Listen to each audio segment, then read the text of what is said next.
Good morning and welcome to Mission Control Houston and the International Space Station update. The crew has a lot of interesting work going on today in space.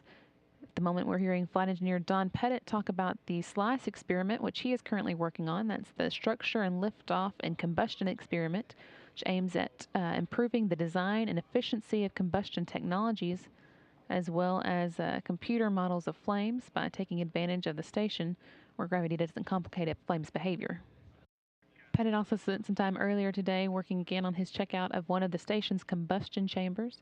He checked out the LAN, USB, and power source for that facility yesterday, and today spent some time checking out the video for it, which of course is what allows scientists on the ground to collect data from the experiments. Commander Dan Burbank worked with the capillary flow experiment today, which is aimed at understanding how liquids in oddly shaped containers behave when gravity isn't present, and ways that we can control its behavior in microgravity. He also worked on the VO2 max experiment, which looks at how astronauts' aerobic capacity changes after long stays in space, and the thermolab experiment, which studies how their temperature regulation and circadian rhythms change.